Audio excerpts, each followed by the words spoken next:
Friends, welcome to my channel. आज मैं discuss करूंगा डबल परचेज विंच क्रैप। और फ्रेंड्स, ये बहुत ही इंपॉर्टेंट है, डायरेक्टली यूनिवर्सिटी एग्जामिनेशन में पूछा जाता है। और हम लोग डबल परचेज जो विंच क्रैप यूज करते हैं, इसका जो पर्पस होता है वो हैवी लोड को हम लोग लिफ्ट करने के लिए यूज करते हैं। और यहाँ पे जो हम लोग जो अरेंजमेंट देखा है डायग्राम, ये है double purchase winch crab. Double purchase winch crab हम लोग इसलिए इसको बोलते हैं कि यहाँ पे जो नंबर ऑफ जो गियर का जो सेट लगा हुआ है वो 2 लगा हुआ है। अब यहाँ पे देखिए कि एक पिनियन हमारा यहाँ पे है और ये पिनियन हमारा दूसरा ये पिनियन है। और ये देखिए स्पर गियर ये यहाँ पे लगा हुआ है, दूसरा स्पर गियर हमारा यहाँ पे लगा हुआ है।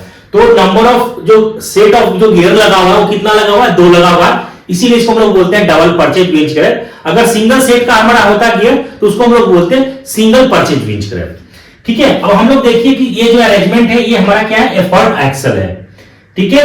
और इसके साथ अटैच हमारा क्या है? ये जो इसका जो एक्सिस जो है इसके साथ जो अटैच है हमारा पिनियन अटैच है। पिनियन का डायमीटर कम होता है as respect to spur gear, और इसका जो टीथ होगा वो कम होगा as compare to spur gear.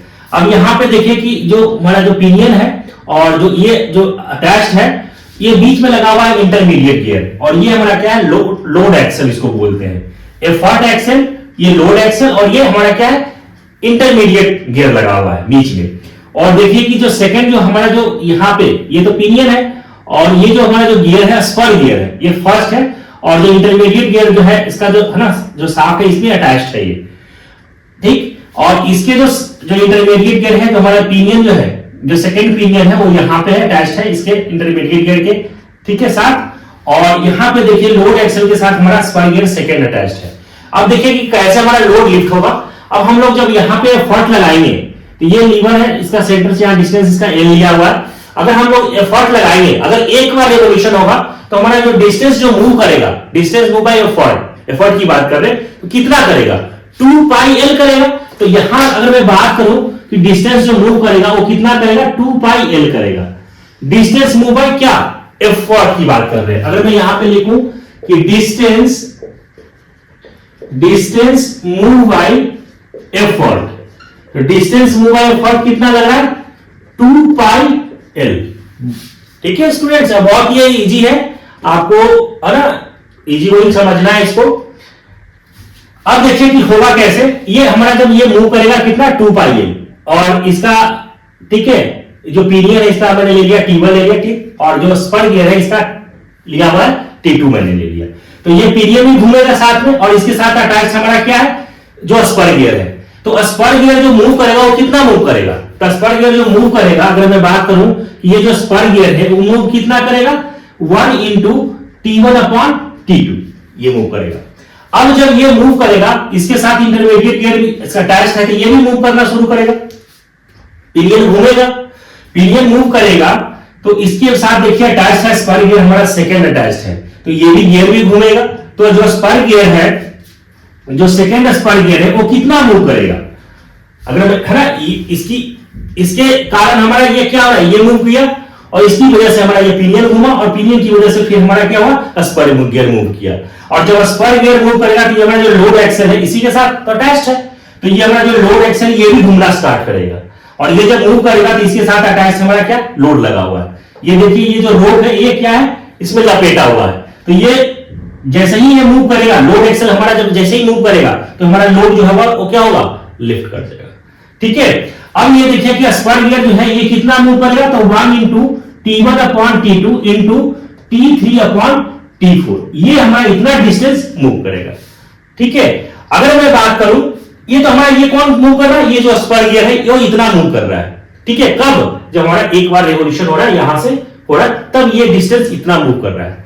अगर मैं बात करूं कि ये जो हमारा जो लोड एक्सल है, अगर इसका डायमीटर मैंने अज्यूम कर लिया कि इसका डायमीटर d दे दिया, स्मॉल d, तो ये डिस्टेंस कितना मूव करेगा? अगर मैं इसकी बात करूं तो ये जो डिस्टेंस है वो कितना करेगा? पाई इंटू डी ये करेगा। तो डिस्टेंस मूव बाय अगर लोड की बात करूं तो कितना करेगा? तो pi into D into T1 upon T2 into T3 upon T4, यही तो हमारा डिस्टेंस मूव करेगा, जो है ना distance move by load. Distance कितना मूव करेगा? कि ठीक है वो इतना मूव करेगा।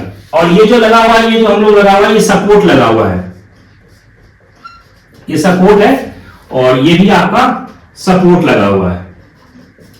ठीक है। और अब यहां पे मैं बात करता हूं कि डिस्टेंस मूव बाय लोड।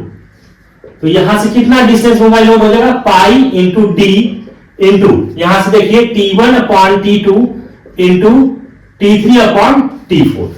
अगर मैं बात करूं कि वेलोसिटी रेशियो, तो वेलोसिटी रेशियो क्या होता है, डिस्टेंस मूव